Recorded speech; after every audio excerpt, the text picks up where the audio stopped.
So, if many of you know, Disney is dropping its annual passport program.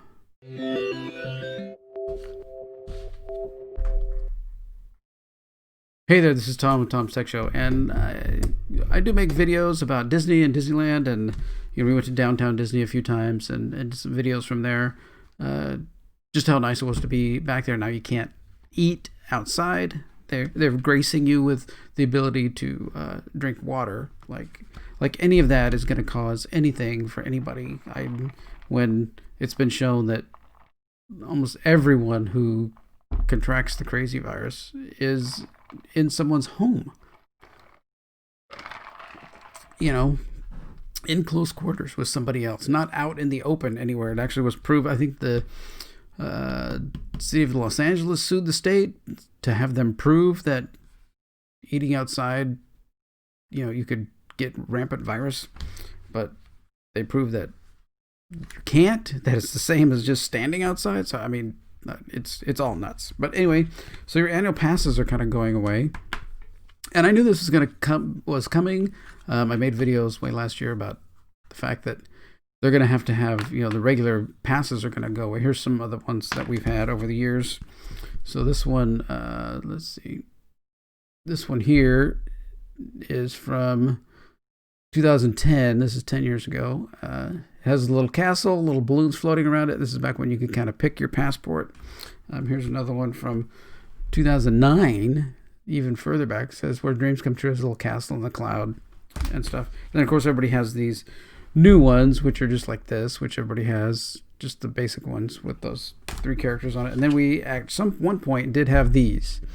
These are the Premier passports, which get you to California and Florida. It was actually at a time when the upgrade to the Premier Pass was costing less than buying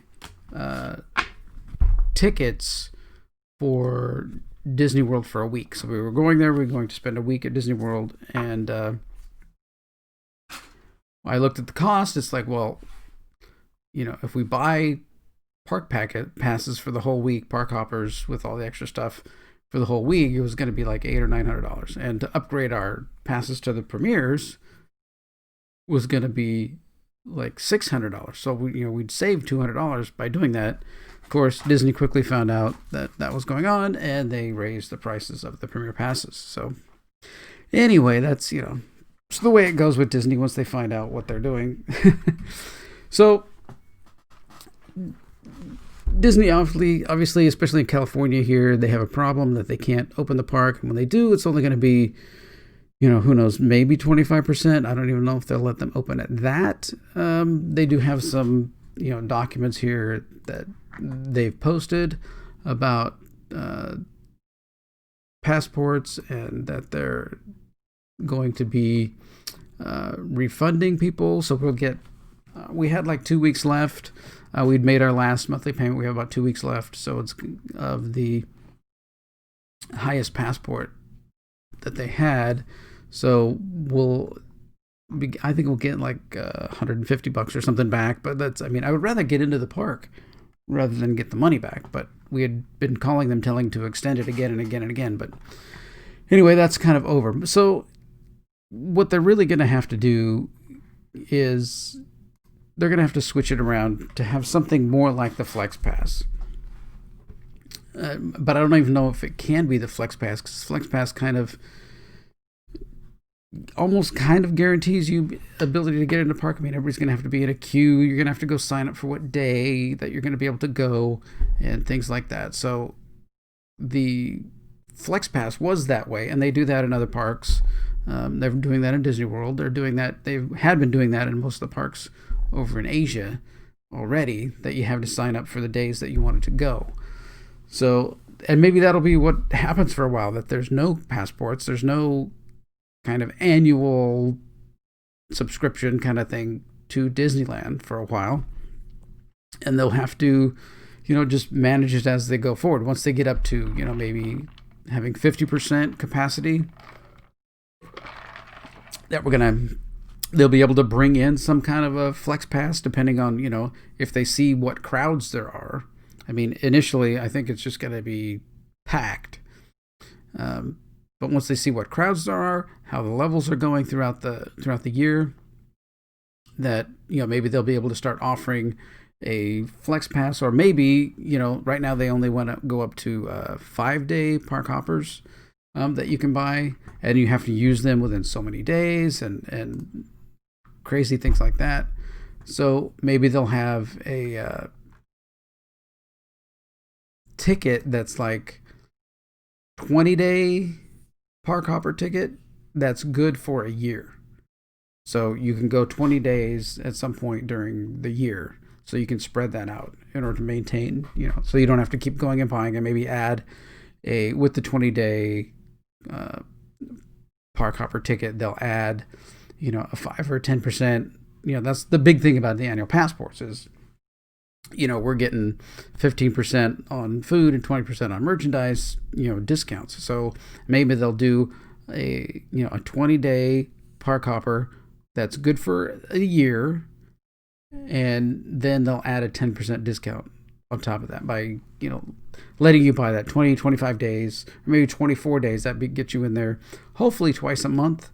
But then you'll still have to go to the website and sign up to get into the park. And I don't know what they would do if you didn't use your whole 20 days. Maybe there would be no expiration, right? You just buy the 20 days and then just go until you've used your 20 days up and forget the expiration part, right? I mean, why would Disney care if they're having you sign up to get into the park?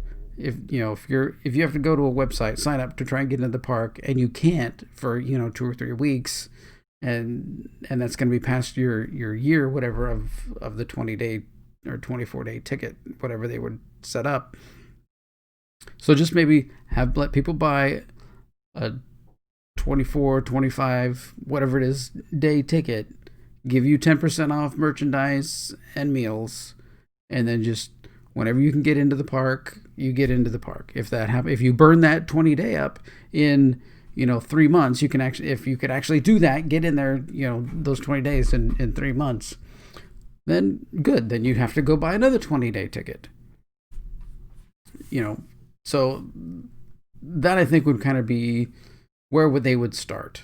I don't see anything else that they could do, because you can't at this point, you can't guarantee, and that was the point of the annual pass that we bought. We had 0 blackout dates. We were able to get it. We're supposed to be able to go to the park every day if we wanted. And some days we would go, drive down there, go in the evening, have a hotel, go the next day, and stay that day at a hotel, and then go stay the next day. Just, spend, a whole weekend down there, not having to worry about, when or how we were getting into the park.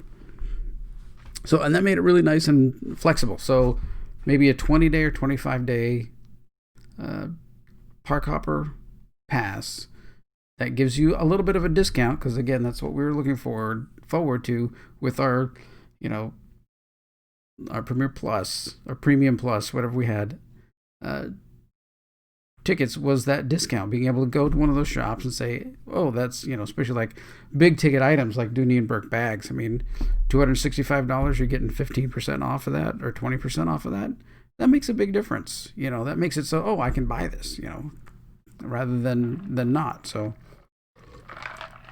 and the point of, the annual pass for Disney is they get recurring annual revenue in a large way. I mean, the last passes we bought were $1,399 a piece.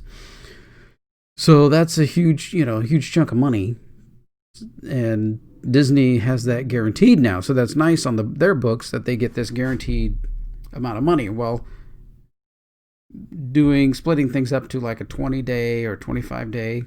I mean, 24 is kind of nice because it's like twice a month for some people that I know would want to go even more, but right, you're going to have a reservation system. So, and then how many reservations can you hold at a time? I think Disney World, it's 3, I think. So, a 24-day park hopper system with a 10% discount, or even go to the 15% discount, right? I mean, that you're getting people in the park, you're getting all their money up front, and you wouldn't be able to pay for it monthly. You couldn't make a monthly payment thing on it. You'd have to pay.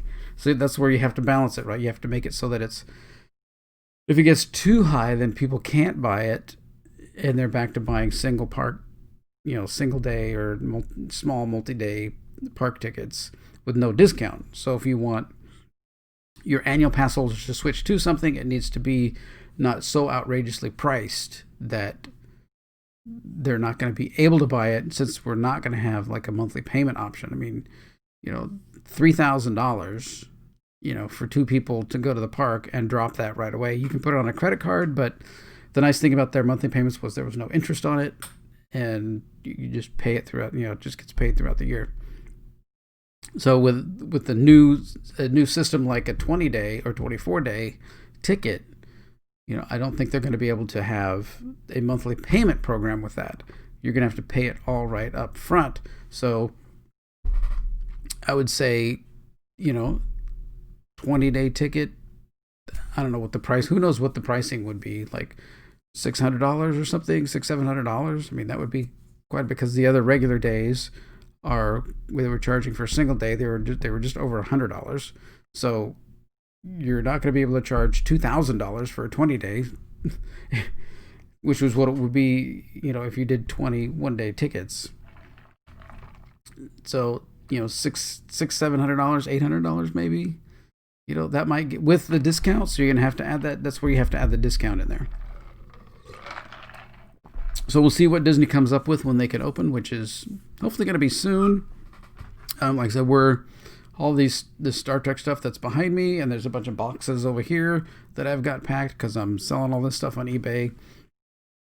Just letting all the many things that we have go, just clearing house right now. So because we're going to get out of California, and we'd like to go back to Disneyland before we leave.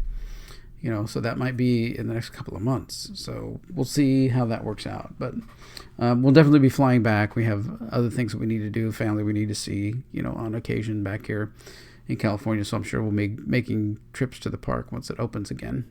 But yeah. So anyway, those are kind of my thoughts on what Disney's going to do. I know everybody's speculating on different things that can happen, but I think, a 20-day ticket package might be, the best way to go. We'll see what happens. Hopefully the park will be open soon. I know there was some legislature to try and get this so that the state would let them open in the orange level. But I think the state's going to manipulate the system to keep everything locked down for as long as they possibly can. So we'll see how all that goes, right? Okay. Well, thanks for watching. What do you think is going to be going on with tickets and passes and things like that? Could be interesting. Just so hopefully we can get back in the park very soon. All right. Thanks for watching.